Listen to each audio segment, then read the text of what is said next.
Good afternoon, everybody. Welcome in to the Live and Learn podcast. Hope you're doing well on this Sunday, rare Sunday edition of the podcast. But we're live this afternoon because so much happening in the sports world, and it's a great day. I plan to do a podcast today, and then all this happened this weekend. So it's a great day to be here to react to a bunch of different things happening in the world of sports. Multiple huge trades in the NHL and one in a shocker late night in the NBA last night, which we will react to. So all of that is forthcoming. This week on the pod, we'll have a podcast on Wednesday. We'll also have a podcast on Thursday because it is the start of Super Bowl week. We are 1 week away from the big game in the Big Easy in New Orleans between the Philadelphia Eagles and the Kansas City Chiefs. Chiefs are still favored by -1.5. That has not changed since the line opened. We'll track that throughout the week, but believe that teams will be there as of tomorrow with Media Day on the horizon. So, and you've seen teams practicing towards the back end of last week. If you guys, Kenneth Gainwell, running back for the Eagles, couldn't practice because he's been out with a concussion. He got concussed in the game against the Commanders. We're still waiting to hear on New Orleans on hiring a new head coach. It sounds like it's going to be Kellen Moore, the current offensive coordinator of the Eagles. They might wait till after the Super Bowl to announce that, just with him still being on other team's staff. Okay. I mean, could start in a bunch of different places. A lot of interesting news and notes. But let's start with the Vancouver Canucks, who have been the topic of conversation around trades, around moves for the last little while. We've known that JT Miller and Elias Pettersson, the team's top two centermen, do not go long.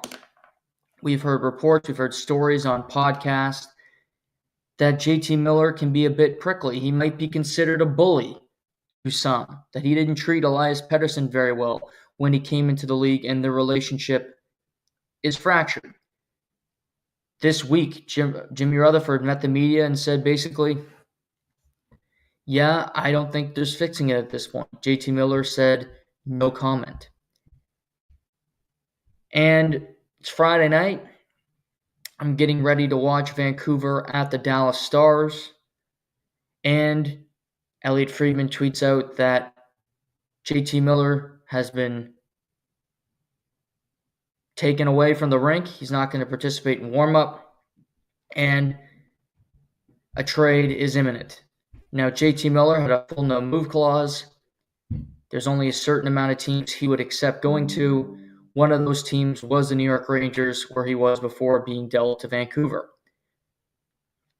A deal was close a few weeks ago. He was okay going back to the Rangers. So ultimately, a deal got done. New York lands JT Miller, Eric Brandstrom, and Jackson Dorrington, a player currently playing in the American Hockey League. Vancouver acquires Philip Hedl, Victor Mancini, a top 13 protected 2025 first-round pick, and also Vancouver retained zero of JT Miller's remaining salary. And he has 4 more years after this one at a little over $7 million.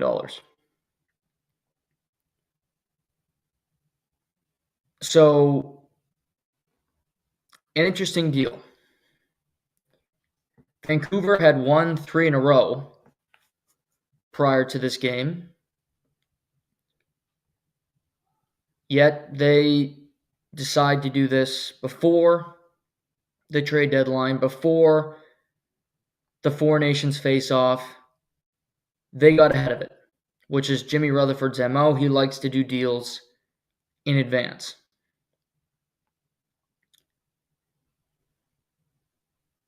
So, I do think that Vancouver had to trade one of them. I don't think there was any coexisting. I don't think this team would have made the playoffs, even though they had won 3 in a row, by just remaining the same. There was a disconnect. They weren't getting along. It wasn't going to work. However, I think Vancouver made a trade for the sake of making a trade, and I don't really understand their return. Filipino's a good player. A good player. He's got a lot of talent. He's creative.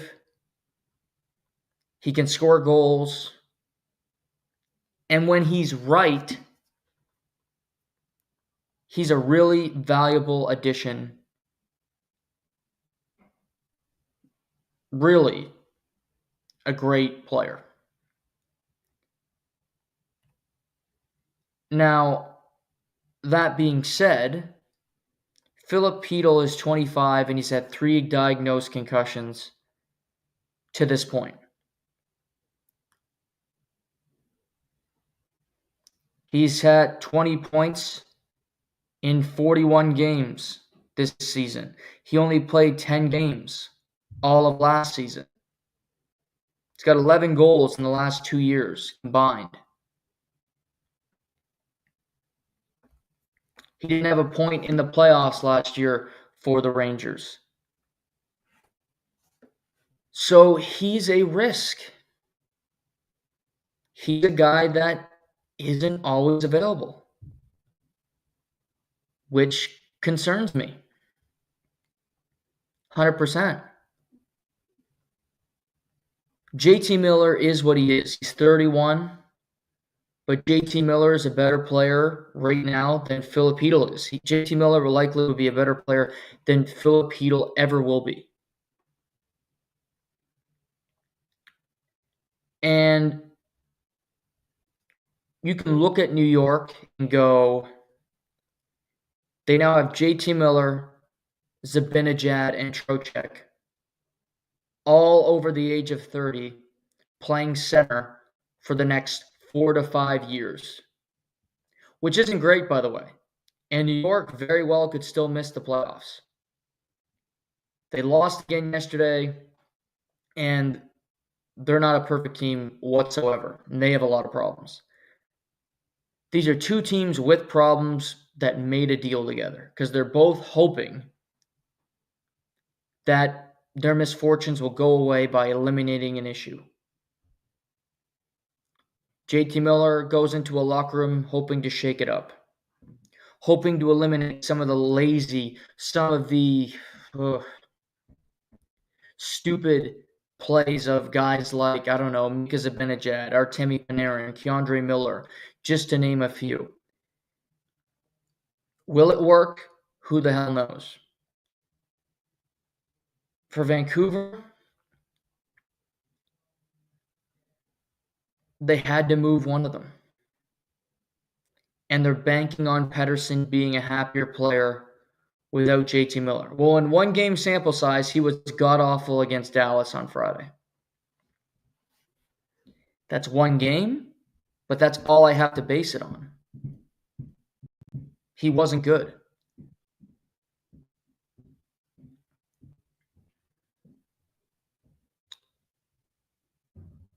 I've said this, I'd rather have JT Miller on my team than Elias Pettersson. Because you not have to, JT Miller can find motivation, and he'll play with bite, and he'll play with energy, piss and vinegar, if you will, regardless of the situation. Elias Pettersson has been just point blank, a bad hockey player since February of 2024. That's a calendar year. Happy Groundhog Day, by the way. A calendar year, he's been a bad to below average NHL player who gets paid handsomely to play that way. He reeks of entitlement, And I just don't like the energy he brings. I don't like his overall demeanor on the ice. He should be one of the best players in the world, but he's not even close. That I don't love. That probably isn't going to work long term. Here's how I view this. Vancouver's going to play the rest of the year. They might make another move prior to the deadline, but we'll talk about the other trade they made on Friday night in a little bit. But they're going to keep the majority of this roster and hope that they can make the playoffs, which they very well could. Because they should. They were in the playoffs last year. They lost to the Oilers, the eventual Western Conference champions. They are a point out of the playoffs, and they played the same number of games as the Calgary Flames. They're really only competition for a playoff spot in the wildcard hunt, with Utah being 6 points back at this point. So that being said, Vancouver, I like Calgary, but Vancouver's a better team. Vancouver has more overall talent than Calgary does. Now, I think Calgary plays harder, typically. Most nights, Calgary has more energy. Most nights, Calgary has better goaltending. But Vancouver should get in over the Flames this year. Doesn't mean they will, but they should. So knowing that, Vancouver, what I think they'll do, they're going to play out this year. See how Pettersson plays the last 30 games without his nemesis in the locker room. See how the team gels. And then they'll get to the offseason. Maybe they make the playoffs, maybe they don't. If they have a quick exit, I don't think what I'm going to say has any difference. That's when they have big decisions to make on the future of this franchise. Rick Tocchet has a team option for next year. It's not a guarantee that he's going to be the head coach of the Vancouver Canucks. I don't think it's a guarantee that he wants to be the head coach of the Vancouver Canucks moving forward, because I think this year has been a complete disaster for him. And some of it not his fault, just because of the dynamic of this team. So Rick or the team could say, you know what, I think it's better if I look for opportunities elsewhere. Maybe Rick Tocchet goes on to coach the Philadelphia Flyers, the team I think he's always wanted to coach. Then Vancouver would say, maybe we'll trade Elias Pettersson in the summer before the draft, because this team needs a retool.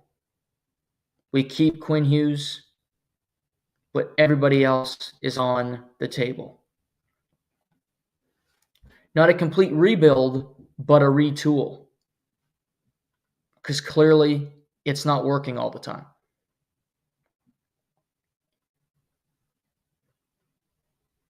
So that's where I see Vancouver. This move didn't make them better. That I believe with all my heart. This move did not make them better. It eliminated a cancer, if you will. It eliminated friction, but they lost a really good player, and they gained a guy that has the potential to be very good, but there's question marks as if he's ever going to be available to be good for you. Victor Mancini, I've read a report on him. Big defenseman, has a lot of upside. I think he could be the steal of the trade. Okay? He could be. He'll be 23 in May. Been in the American League. He's played in 15 NHL games at this point.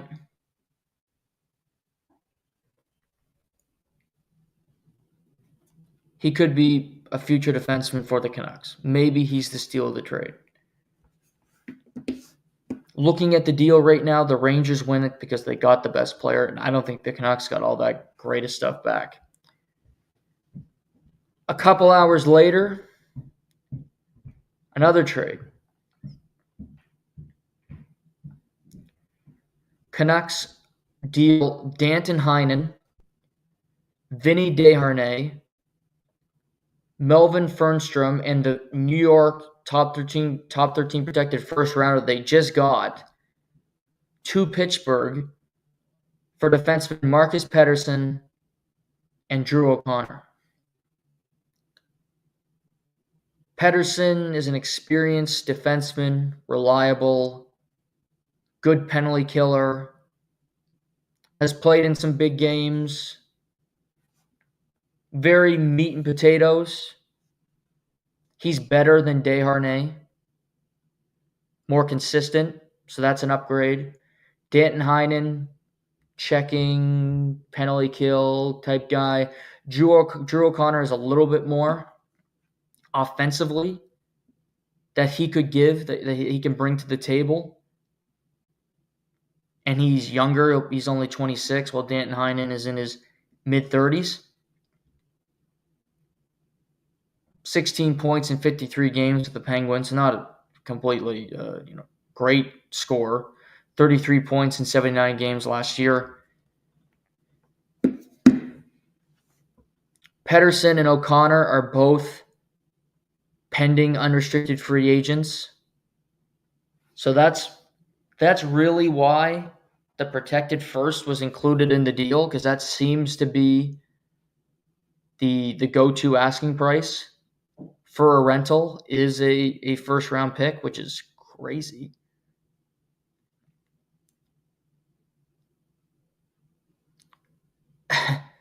Also interesting, Patrick Allvin used to represent both of these guys before he became a GM. So he knows them well, likely will get both of them signed, I would think. So there's that interesting little wrinkle in the mix as well.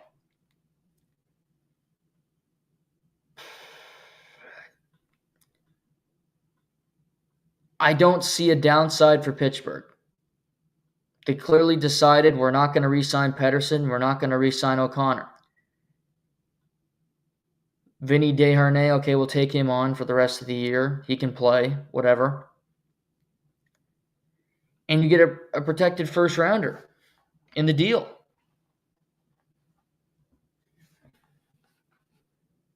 I don't see a downside for Pittsburgh. As I like Marcus Pettersson for what he does, for his role. I don't think he's worth protected first.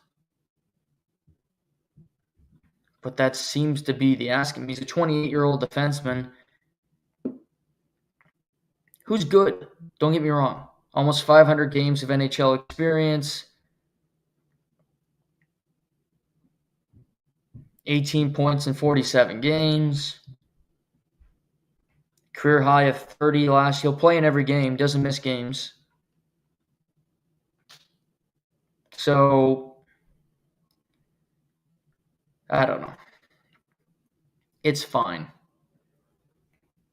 He should make his debut for the Canucks tonight against the Red Wings. He's a solid pro that will help this team on the back end. And again, I still think Patrick Allvin and co.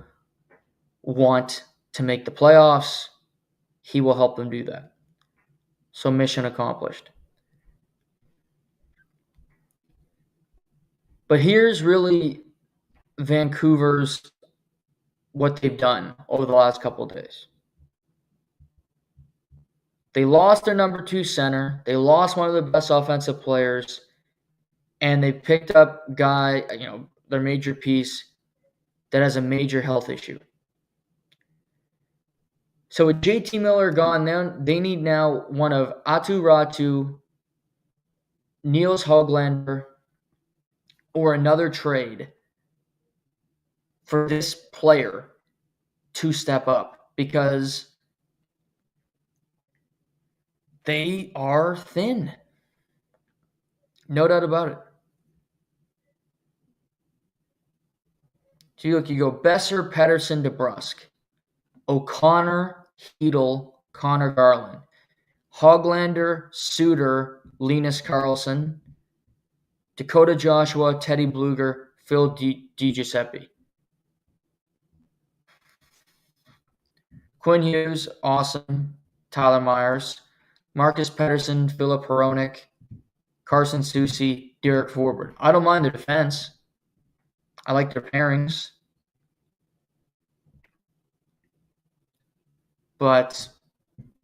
And their goalie should be better, make a save for once. But I don't think Filipino's a number 2 center in the NHL. He hasn't proven that. He hasn't lived up to that. Drew O'Connor is not a second-line winger in the NHL. Niels Höglander has been a healthy scratch for a lot of this year. Linus Karlsson just got called up. Connor Garland, he can play anywhere. Love him.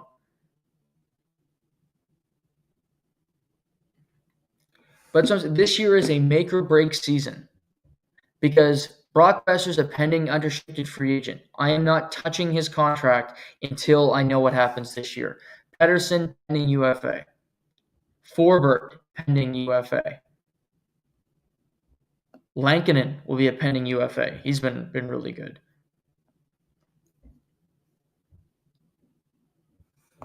A lot of this team can change if it doesn't work out. They still have their own first rounder. They could go swinging for a bigger fish at the number 2 center hole. Which if they actually think they're going to win something, then they're going to have to because they're not beating. They're going to be a wild card team. They're not beating Vegas or Edmonton in a first round series. No chance. They're not beating Winnipeg either. They're not beating those teams, period. I don't see a first round series they win against teams that they're going to have to play, quite frankly.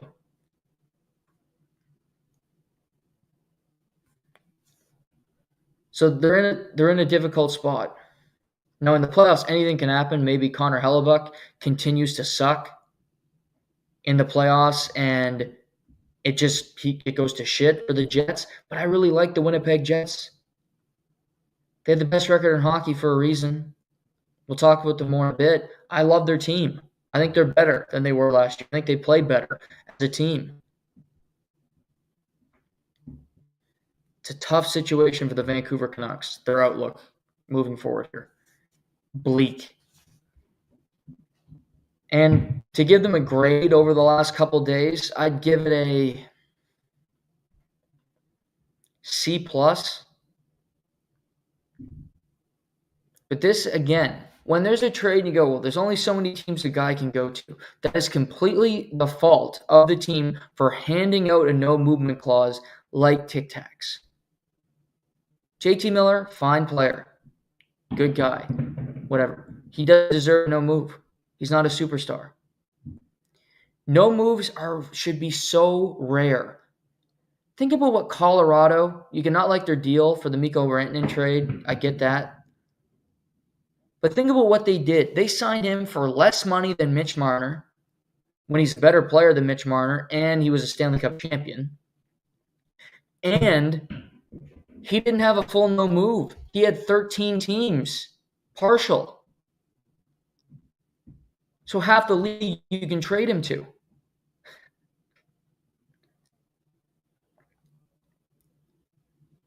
That's what Colorado somehow did that.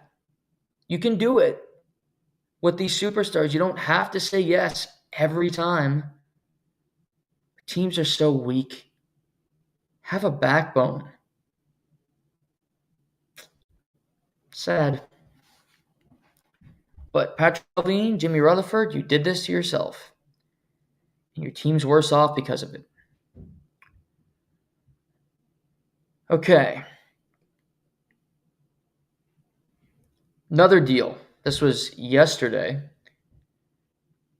The Dallas Stars, who lost Tyler Seguin a few weeks ago for the season, hip surgery, could return if they go deep in the playoffs, but he's out for, I think he's going to miss the rest of the year. Dallas went out and acquired Mikael Granlund and Cody Ceci from San Jose for a 2025 first and a 2025 fourth. And if Dallas was to reach the Stanley Cup final, that becomes a third-round pick. in the deal.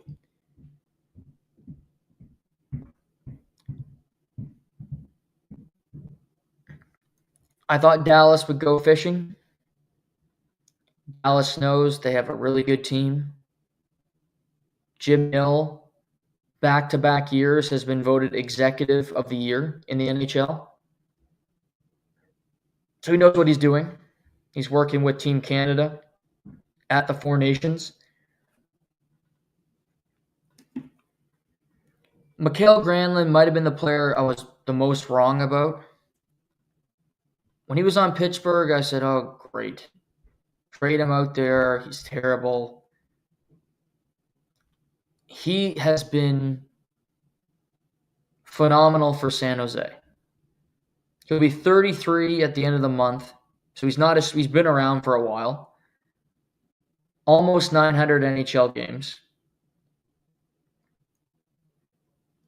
But 45 points in 52 games with the Sharks this season. And the Sharks are not a good team. Not at all. He had 60 points in 69 games with the Sharks last year. He's really been their best player the last 2 years on a really bad team.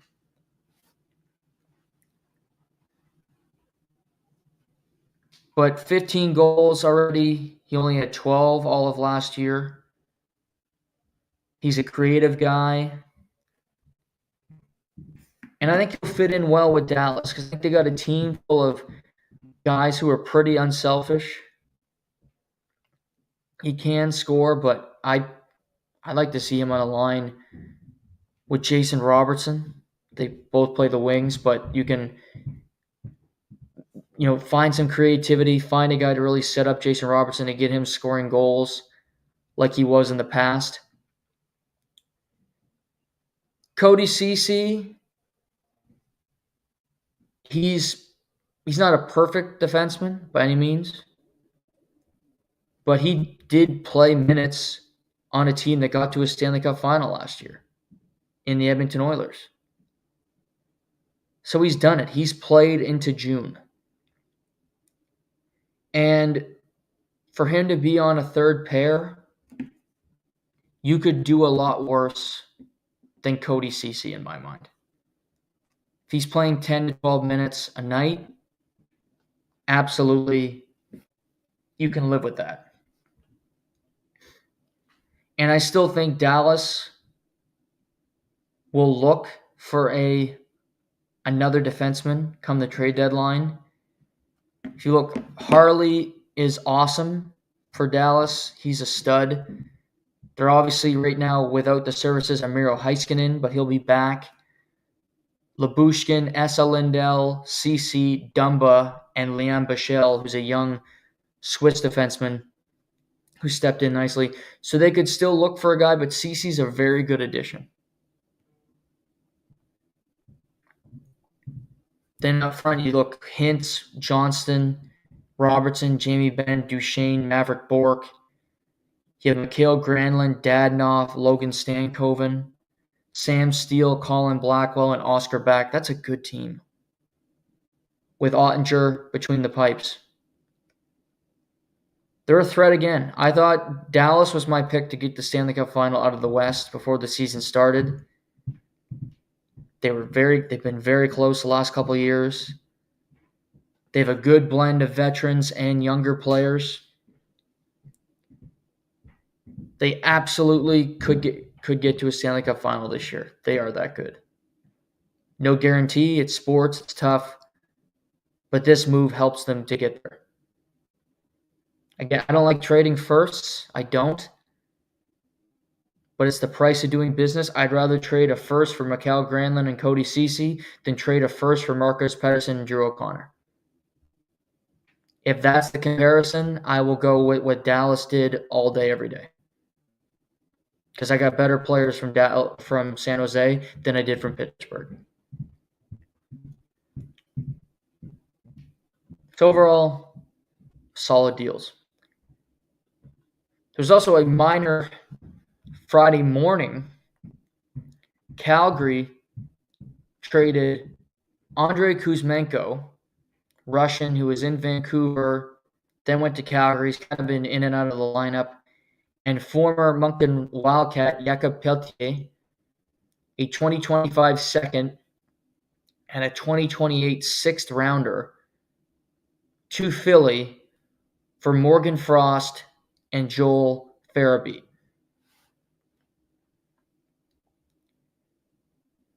This is really a swap of two teams hoping that players that were on a different team will work out to be better on their team.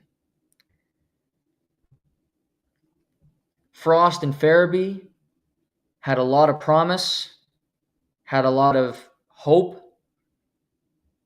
but they haven't been as good as Philly thought they were going to be when they were drafted.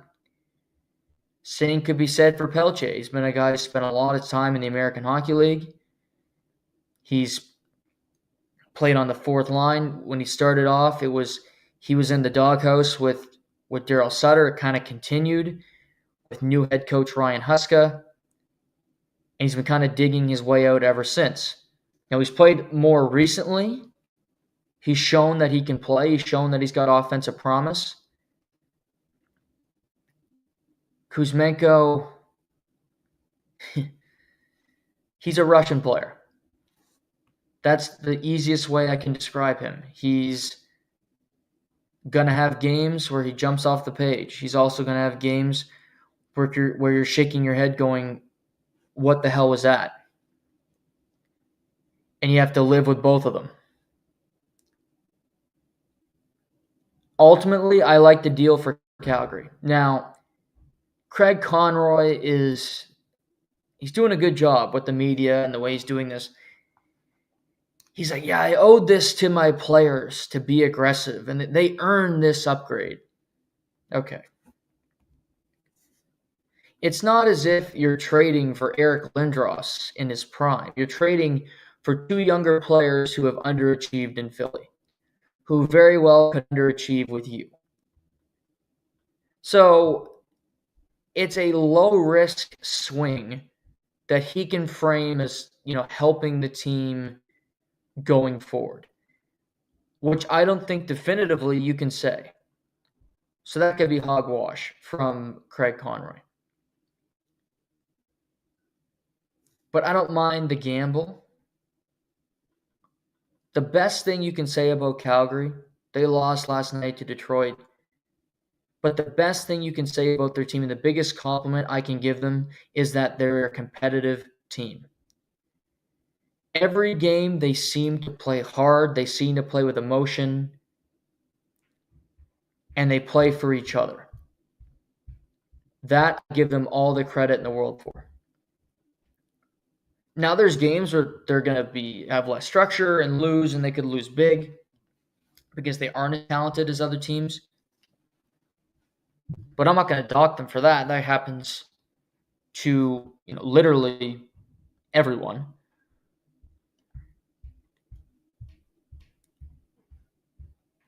But I don't mind this swing for Calgary. For Philly, Pelche could be a good player. Pelche could be a guy that, I don't know, him and Torts and Kuzmenko as well, that could be combustible because Kuzmenko likes to take shifts off and he doesn't like the back check. But if you just look overall at Jakob Pelche, he's a point per game in the American League this year.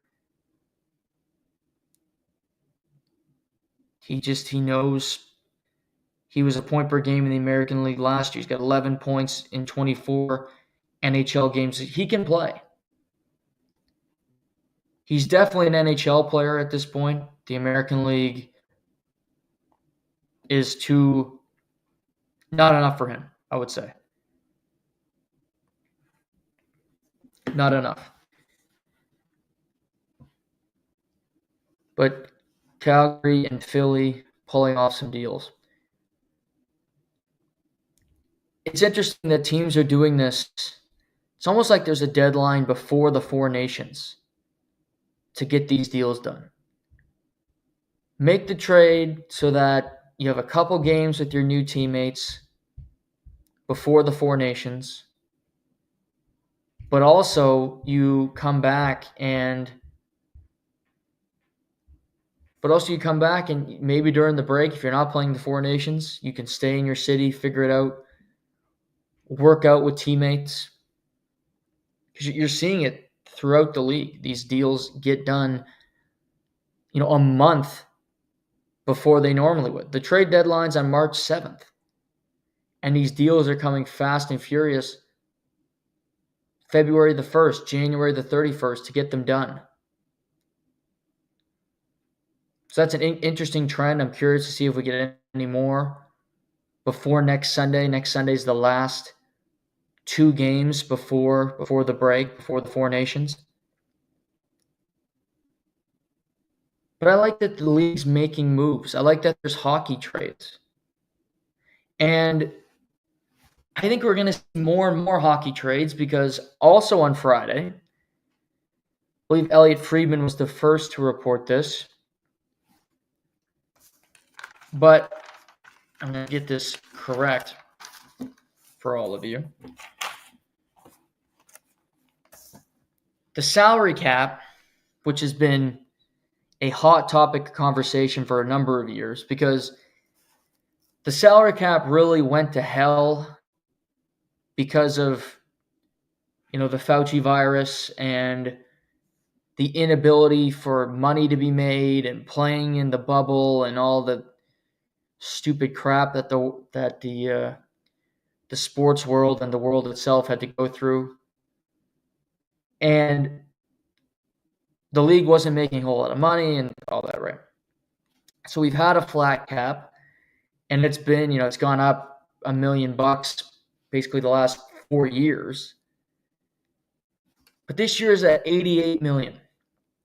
Elliot Friedman is projecting that it'll go up to $95.5 million this summer. So a sizable jump, 88 to 95.5 million. And that's going to be set. That's a done deal. So that one can be locked in 100%. So a good jump this summer and a good jump for key guys looking at free agency, such as Mikko Rantanen, Mitch Marner, amongst others. That's a $7.5 million jump. In 2025, 2026, it'll jump to $104 million. So a $9 million increase. And then in 2027, 2028, a $113.5 million salary cap. So another $9 million jump the following year. So the salary cap is exploding. The NHL is making money, I guess. Who knew? People are showing up to games. The league is more popular. But this is interesting. It's a great thing for a number of markets. It's a great thing for Toronto. It's a great thing for New York. It's a great thing for Montreal. It's a great thing for Los Angeles. 5 or 6 markets. Chicago. Because here's the thing. Oh, there's a flat cap. I'm so sick of it because it doesn't help us. Why do we have to spend the same amount of money as Phoenix? Well, for all these fans that bicker and bitch and complain that your team doesn't win because you don't have enough money to spend. Yeah, that's why your team doesn't win. Sure. It's not incompetence and just overall failure. But it's good to have that crutch. But yes, with that being said, that malarkey, now, if Now teams can spend more money. There will be haves, there will be have-nots. Because with that big of a jump, Ottawa will not be spending that much money. I'd be shocked. Utah, these smaller markets probably won't be spending to the cap, which is okay. Because you don't have to win. It's been proven in Major League Baseball for years. It's been proven in the NHL for years.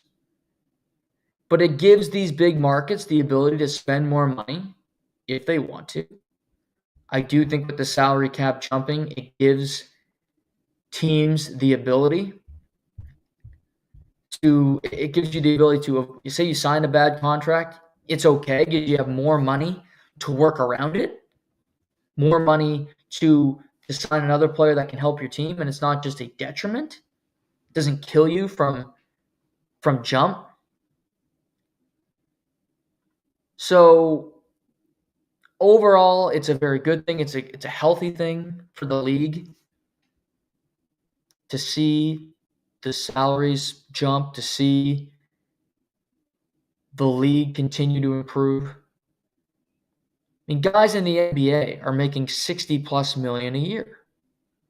It's ridiculous that Connor McDavid has to nickel and dime and has to justify his salary to, Bob in accounting because he's taking too much of the cap and it doesn't help our team win.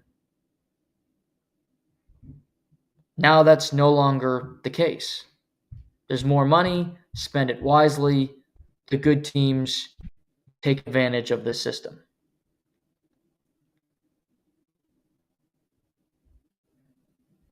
But there's also, which is funny, there's also worry from fans, maybe from media, although most media are fans, so what's the difference in 2025? About what a certain player is going to cost. If a cap's going up $1 million, well, it can only go so much. With the cap going to 95.5, really there's only one player that people are concerned about, and that's Mitch Marner in Toronto. Will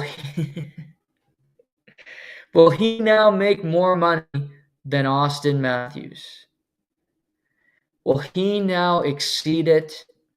Will the Maple Leafs bend the knee and give in to the Marner family tyranny? Well, the answer is probably yes. It's only human nature for the amount of money that's available to be going up, for a human being to want more money if he can make it. That is just, again, human nature. If you could make $10, but you're currently only making $5, are you going to accept only making $5 when you could make $10? I know what I would choose. Now, I'll let the martyrs take the 5, but I'd rather take the 10. And that's really as simplistic as this gets. Mitch Marner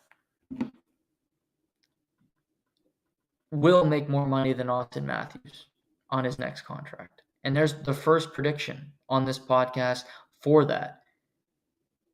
Because it's a different world. Austin makes $13.25 million. The salary cap is jumping. The salary cap is going up. Not to mention there's other factors. John Tavares is coming off the books at $11 million. Mitch Marner will make at least $13.5 on his next deal. It'll be more than Austin regardless if he stays in Toronto. Because it's a different rule. It's different rules than it was 2 days ago. It's not the same system. Not to mention, if you're an agent and you're going into a negotiation, and you know in 2 years that the salary cap is going to be jumping from right now to over $20 million higher, you are not doing your client the correct service if you're not taking more money based on where the salary cap is going. That's not good business. Period. So, this will not die down. Leafs fans, I'm sure, will continue to fret over this. But my first projection, Mitch Marner likely re-signs in Toronto. I'm not completely sold on it, but if I had to, I'm like 70-30, he does. I'll repeat this. I do not sign him to an extension until the playoffs are over. I want to see how successful or lack thereof we are, what he produces, what he brings to the table. He scores a goal, the game-winning goal in Edmonton last night. Don't care. How does he play? April, May, potentially June.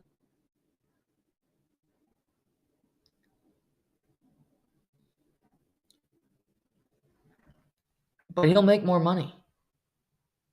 And I don't even blame him for it because it's a different set of rules. Any fan who I think pushes against this, I think you're not getting it. You've lost the plot. And I do, because I can bicker with friends and I bicker with my dad. Because he's Leaf fan 101, the OG. And I always say, Dad, if you could make more money in business and you choose not to, you shouldn't be in business. It's about money. As in, Mitch Marner is an independent contractor. It's not his job to think about what others are doing. That's on the organization. They never do. If the organization says, we'll only sign you to this and we want to become Colorado 2.0, bully for Colorado, bully for Toronto for actually doing it. And I applaud them. If that's what they believe they have to do to be successful. It's not on Mitch Marner to think that way. He's an independent contractor. Point blank. Team, absolutely. You think that way. Be mad at the GMs if you're not happy with on the team that you like. We gave that guy too much money. It's not on the player. Now, the player can screw it up. Look at what Scott Boras and Pete Alonso have done in baseball. They've jumped the shark. They thought they were going to get some great deal, a whole bunch of money. No, now they're groveling for the Mets to take them in. Like a feral cat. Please help us. Nobody wants them. Alex Bregman, spring training a couple weeks away. They're still out there floating with nowhere to play. Probably going to have to take a Matt Chapman with a 1+ and out clause, Cody Bellinger deal, thinking they were going to make the world. They overplayed their hand. That can happen too.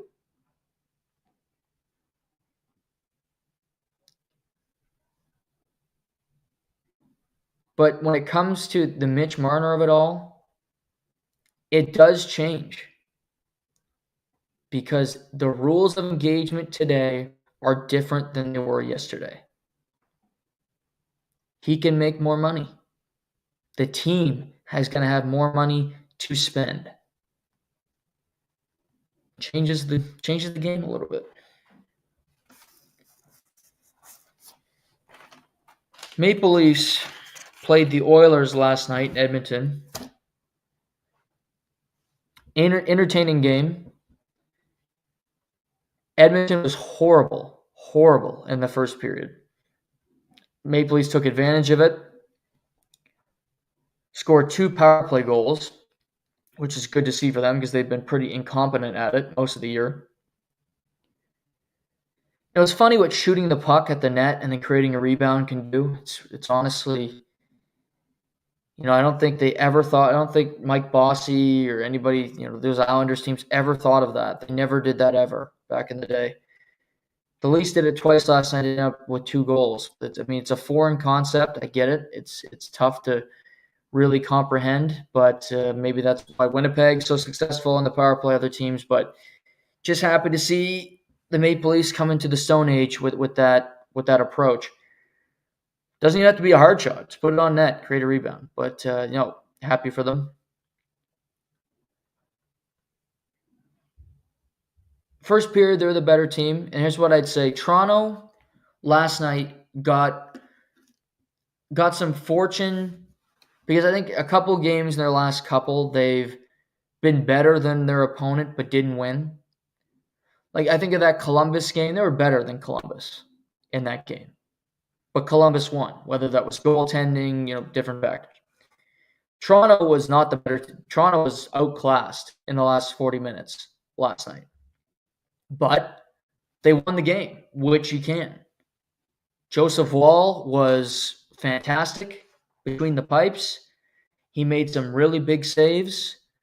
The Maple Leafs got, I can't even say it's not the right call, because it was offside, but I think the whole video review is crap. And that's not saying it's against the Leafs. I hate all of it. But it was offside, so they bring it back. No goal, fine. Took too goddamn long, but I mean, whatever. I can't have everything in life. But that stupidity happens. They get away with a penalty on McDavid late in the game that should have been called, but they didn't, which, again, you're allowed to not get a call. And they held on to win the game. So, overall, entertaining, back and forth. I think both head coaches wouldn't love that game from their teams, because both teams were loose. Both were very defensively unaware. I don't think Connor McDavid or Austin Matthews, the two players that you really think you're going to see play fantastic, and I don't think either of them played very well. McDavid, more in particular, he was just stuck on the outside the whole night. He didn't play very well. I don't think Matthews really showed up either. Bill Nylander, I thought, was the least best player for the second straight game. All over the ice, creating in big spots. He's driving a line. It was Tavares' first game back. I didn't expect Tavares to be great his first game back. He wasn't. But it was okay, because Bill Nylander was there, and he made things happen, quite frankly. And he's been great. Great for them. Morgan Rielly had a better game. So happy to see that for him. He wasn't great, but he was better. Jake McCabe played 30 minutes. He played well without Morgan Rielly on his line. Wow. Who could have predicted that? But overall, it was an entertaining game. Stuart Skinner could have had a couple saves early to keep his team in the game. Edmonton battled back, but Toronto gets the 2 points. That's about the 2 cents of it. Toronto is now a point back of Florida in the Atlantic, but they have a game in hand on Florida. They'll actually have 2 games in hand after tonight, because Florida is hosting the Islanders this evening. And Florida beat Chicago 5-1 yesterday, just a drubbing. Chicago is struggling. But Florida, Toronto, Florida 31-19-3, Toronto 31-19-2. So as close as it gets between those two teams.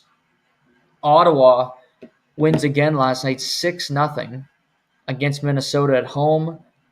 They are now only 4 points back of Toronto, 5 points back of Florida.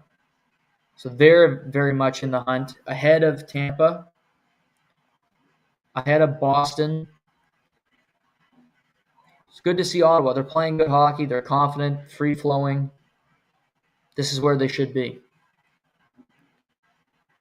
Also last night, battle of the 2 best. Winnipeg in the nation's capital to play the Capitals.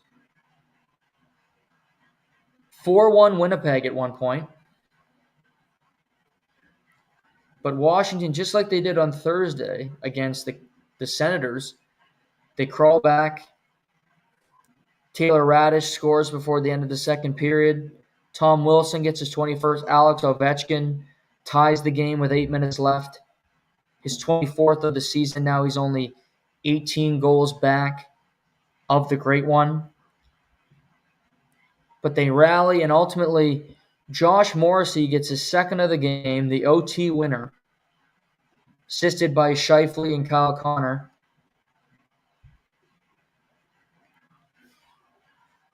The Jets, I feel different about them than I did last year. I thought they'd lose to Colorado in that playoff series because I think Colorado was better. If Winnipeg was to play Colorado this year, I think they'd beat them. And they very well could meet in the first round again because I think Winnipeg's going to win the Central. And I don't know if Colorado can get to third, if they're going to pass Minnesota, or what's going to happen.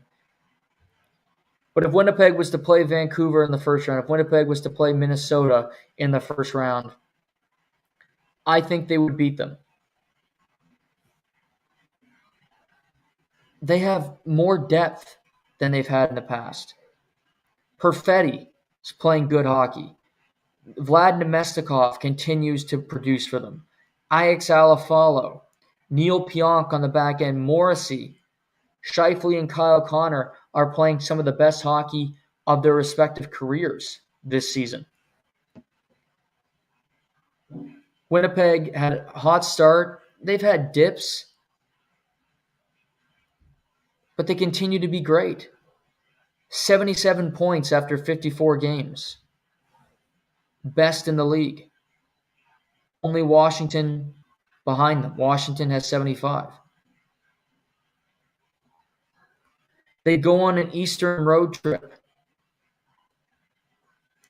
At Montreal, victory. At Boston, victory. At Washington, victory. Sweep it. They've now won 6 in a row. They have 2 games left before the Four Nations break. Both games at home against the Hurricanes and the Islanders. I like their team this year a hell of a lot more than I did last year. They can compete with anybody. They have the depth. And it's all about Hellebuck. It's all about Hellebuck making a key save at the right time. And I think he can. I think he has the ability.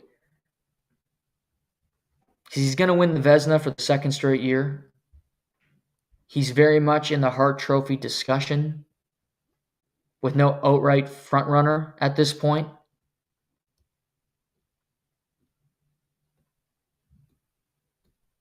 So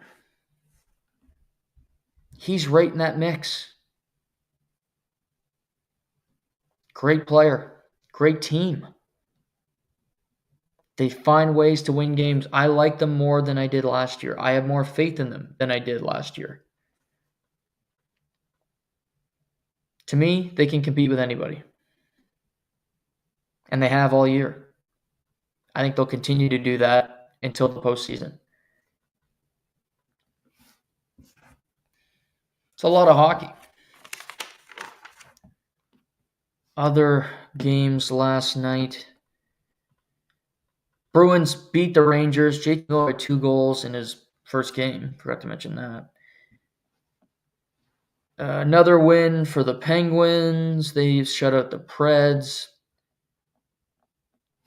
Really, if you look out east, the last couple, the Red Wings have been on a tear. They're now a point out of a playoff spot. They won in Calgary. They are in Vancouver tonight, second half of a back-to-back. They've gotten hot under Todd McClellan. Islanders have also caught fire. They win in overtime in Tampa. They are in Florida tonight. So they're playing better hockey as of late. Let's see. Blue Jackets, red hot. Blue Jackets, they're on a Western trip. Won in overtime against LA. Won in overtime against Vegas. Won in overtime against Utah. They are in Dallas tonight. It's a 7 o'clock puck drop. They're fun.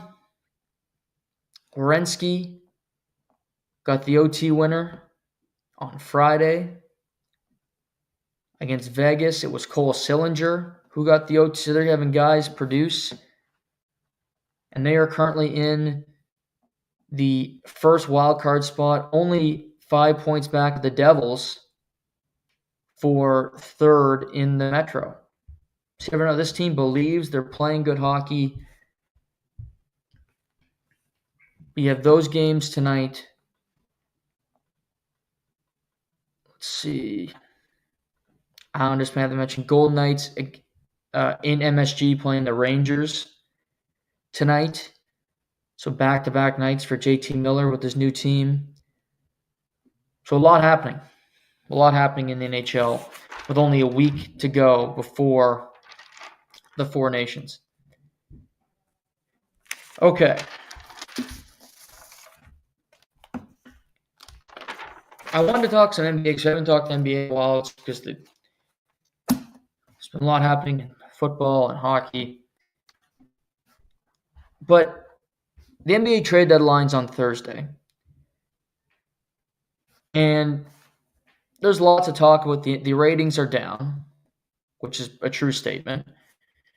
You had Adam Silver, the commissioner, go on Dan Patrick this week and say that he'd like to cut the minutes from a 48-minute game to a 40-minute game, which is interesting. People lashed out against it. It's not going to happen right away, but people weren't happy about it.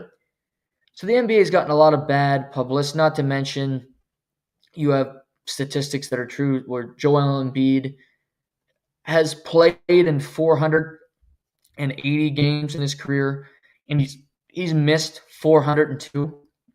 So just crazy things like that where players just aren't playing anymore, which is a sad thing to say, but it's, again, also just a true fact. But you still have great individual performances. You still have great individual talents. And one of those individual talents was Luka Doncic, who helped lead the Dallas Mavericks on an improbable run to the NBA Finals last year. They beat Minnesota. They beat Phoenix. They won an incredible run, ultimately losing to the Celtics in 5 games because they just didn't have enough, and the Celtics were just a perfectly built team. But they came into this season with a lot of promise, with a lot of hope. They signed Klay Thompson.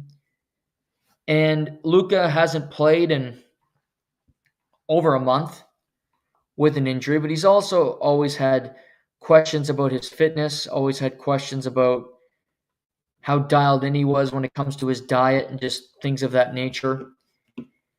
And in a stunning move last night, the Mavericks traded Luka Doncic, one of the best players in the NBA, alongside Maxi Kleber, who's a power forward, and Markieff Morris, a throw-in, to the Los Angeles Lakers for Anthony Davis, Max Christie, and a 2029 first-round pick. And the Jazz got a bunch of crap, got some picks as well. It's a 3-team trade, and that's how money works in the NBA. So, it's a bombshell. It was a late-night trade because the Lakers had just won against the Knicks in Madison Square Garden. Great atmosphere, fun game. I go to bed, and I wake up to this.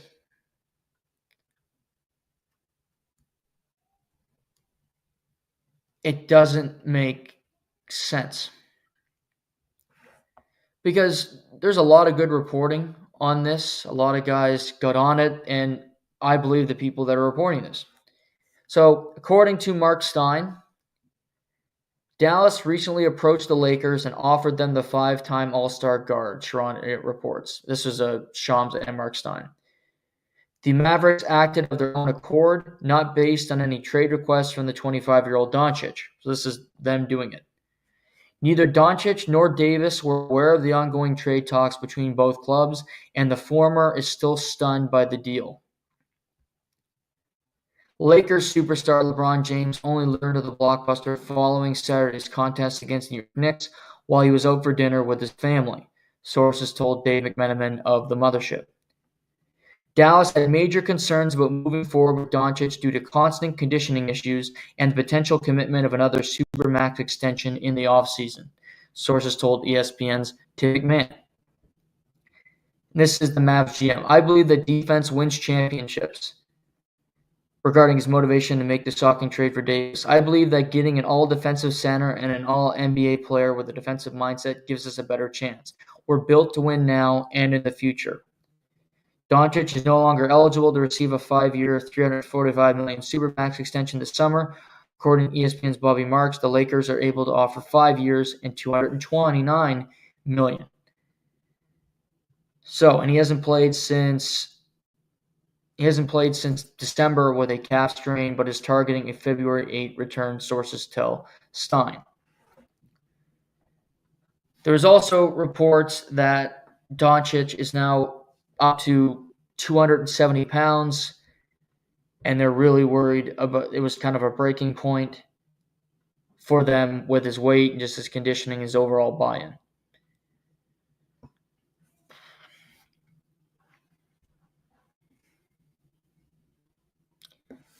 He's only played 22 games this year, but he's averaged 28 points a game, 8 boards, 8 assists, 2 steals. Perennial MVP candidate, like I said, one of the best players in the league.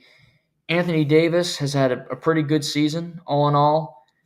26 points a game, 12 boards, 4 assists, 2 blocks. And he's one of the better defenders in the league. He's 31. And he's been called street clothes because he gets injured. Past couple years, he's been healthy, playing good basketball, while Luka Doncic very much has been more of the street clothes in this deal. Here's the funny thing about it. Reportedly, the Mavericks went to the Lakers with this, and they didn't really reach out to other teams. They wanted to trade Luka, but they only contacted the Lakers, which can mean one of two things. They really loved Anthony Davis, which I get. Anthony Davis will come over. They do have Gafford, who can play center. Anthony Davis does not like to play center. He's bitched about that before. So you have Gafford and Anthony Davis, 2 bigs that can patrol the paint. And that's a good thing for the Mavericks. And I understand that. But my bigger intrigue here is, why did you only contact the Lakers? Why is it the Lakers that make this splash? There's not other players that would have made the Mavericks better right now. There absolutely are. Luka Doncic gets traded to the biggest brand in the sport, to the Lakers. Luka's conditioning might suck, and it's been a problem in the past. If you look at him, he doesn't look like a guy that's a professional athlete. But everybody's got a different body type, and that can absolutely change.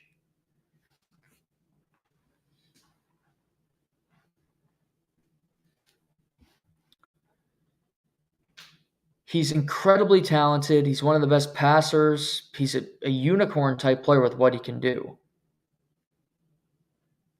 And to have him and LeBron on the same court together, it's very intriguing.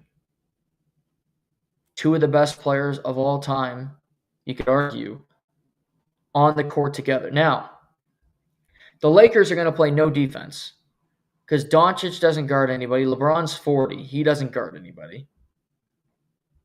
So they're going to score a lot of points and play no defense, which is actually an entertaining product. So that's fine. I don't really care about that. But they lose Davis, who played defense. So they do lose that part of their team. But Luka, Finney-Smith, they played together. Hachimura, Jackson Hayes, Bronny James, LeBron. I like Connect, Reeves. It's a solid team. It's a playoff team. It's a team that I think with this deal, I think the Lakers probably could have won a round in the playoffs anyway with their current team. I think they still can. They probably still will. Likely. But it's all about health, and it's how these two gel together, how much both of them want the ball.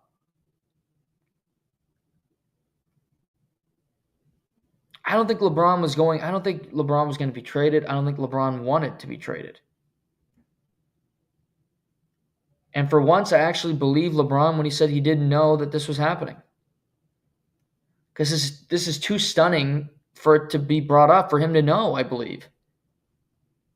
It's a stunning deal. I mean, one of the best players in the sport gets moved from the Mavericks out west to the Lakers out west.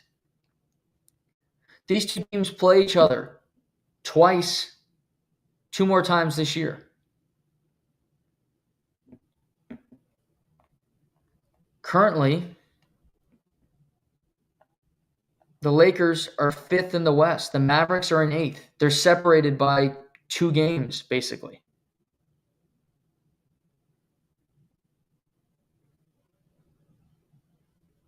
I don't know.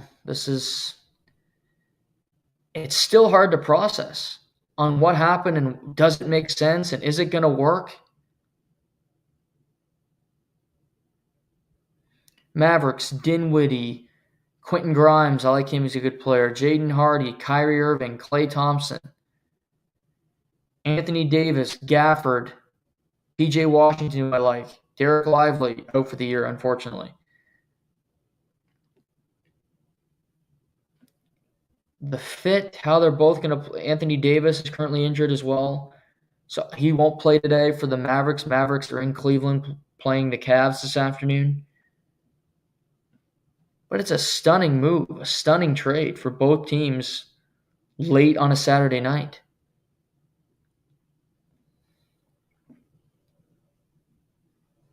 Wild, to say the least. There won't be a bigger trade because this is one of the bigger stunning trades in NBA history. Truly. And looking at the deadline, De'Aaron Fox could be traded from Sacramento. Good player. Doesn't change any. If he went to the Spurs, it doesn't change. I don't think there'll be a groundbreaking trade because I think the Celtics aren't going to do much. They trust in who they are. The Cavs, I don't think they're going to do a whole lot. They're going to sink or swim with the roster that they currently have. Out west, I don't think the Rockets should do anything. I like the Rockets. Oklahoma City, they rarely do anything big. They're going to trust in who they are, their roster, to get them to an NBA Finals this year. Memphis, maybe they pick around the edges. But again, they're in a good spot. They're a good team. There's teams, Milwaukee Bucks probably should do something, but they don't really have the assets. They don't really have the players to do a whole lot. Maybe it'll be busy. I hope it is. We'll talk about it. But I'm not expecting anything overly chaotic. But this trade, I woke up and I thought it was a joke. I saw it and I went, no way. Luka to the Lakers? And the trade doesn't involve LeBron? It doesn't involve LeBron going the other way? No, it just involves Anthony Davis. Okay. Dallas will probably play really good defense and not score. The Lakers will probably play really good offense and not defend. So there's that.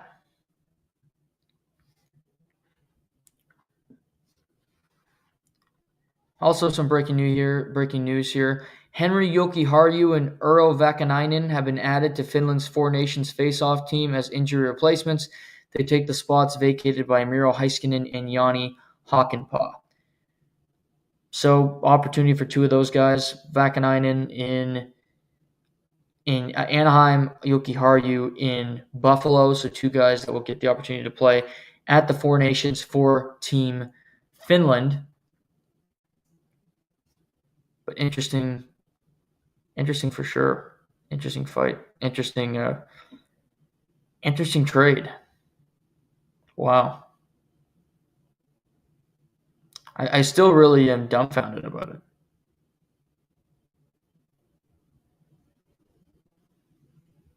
It's a stunning move. NBA experts are puzzled by it. But it creates intrigue. Watch, see how they play together when he comes back on February 8th. That's for sure. Sports world never stops. It's constantly filled with intrigue. Before we wrap today, Zach, Pebble Beach has been kind of crapped on the last couple of years with crappy fields and just nobody showing up. Rory McIlroy, Scotty Scheffler, Colin Morikawa, Justin Thomas, all there this weekend. We have the final round today. And it sets up for an awesome Sunday because currently we have a three-way tie for first with Rory McIlroy, Justin Rose. Sorry, four-way tie. McIlroy, Justin Rose, Shane Lowry, and Sepp Straka. You have this is Lowry and McIlroy's first tournament this year. McIlroy and Lowry had a great end to yesterday's round. Sepp Straka birdied 3 of the last 4 holes after having the lead after 2. He had the 1-stroke lead going into today. He bogeyed his first hole, so now he's in a 4-way tie. But behind them, you have Lucas Glover, Tom Kim, Cam Davis, all a stroke back at 14 under par. Then you have guys like Russell Henley, Lee Hodges, Billy Horschel, Seamus Power, Tony Finau, Scotty Scheffler at 10 under par. So a lot of names still in the mix. A lot better conditions today than the rain and heavy winds of yesterday. We'll see who can keep it on the fairway, give them a chance to win. When you're a golf fan, all you want is a crowded leaderboard on a Sunday going into that back 9. I think we're going to get that today because you have the Pebble, a great Sunday at Pebble, leading into the Waste Management starting on Thursday in Scottsdale. Waste Management, my favorite tournament of the year. Can't wait for that to start. But this afternoon, that's what I'll be doing, watching golf. Also, John Calipari returned to Kentucky this weekend after he left to become the head coach at Arkansas. He was booed heavily. A lot of people wore clowns with his face on it on T-shirts. But ultimately, him and his team got the last laugh as his Arkansas Razorbacks beat Kentucky at Kentucky last night. Big win for that program. Gives them a shot to potentially make the tournament this year. They'll have to win a lot of games down the stretch, but a big win for Coach Cal in Arkansas. I didn't think he'd be booed that much. He won a national championship at Kentucky. He made 4 Final Fours. He recruited some of the best players in program history. But fans, get angry. Fans are upset. So I guess it's not all that surprising. But maybe I just expect a little bit better from them. We also had a great UFC card in Saudi Arabia yesterday. Surprising, Israel Adesanya losing to Nasruddin Imavov, being stopped in the second round. I didn't see that coming, but big win for Imavov. He's now into the top 3 of the middleweight division, very much in the mix. He's won 4 in a row and 1 no contest in his last 5. You had Michael Venom Page hand Shara Bullet, his first career loss in MMA, MVP with a big win. People loved him in Saudi. Sergey Pavlovich got a decision win against a biggie boy, Terezino Rosenstrike. And as I predicted, football picks might be off recently, but my MMA, dead on the money. Ferziam defeats Mike Davis. I had that. Vinicius Oliveira defeats Saeed Nurmagomedov. I had that, both as betting underdogs. So keep looking out for MMA picks because I watch a lot of MMA. I love it, and I know what I'm doing. So we'll continue with picks with UFC 312 next weekend in Sydney, Australia, mate. This week on the pod, Wednesday and Thursday will be the shows this week. We'll start previewing the Super Bowl. We're going to preview the Waste Management. We're going to talk some hockey. So all that forthcoming. Hope you all have a great rest of your Sunday. We'll talk to you on Wednesday. I'm your host, Noah Warren, and this is the Live and Learn podcast.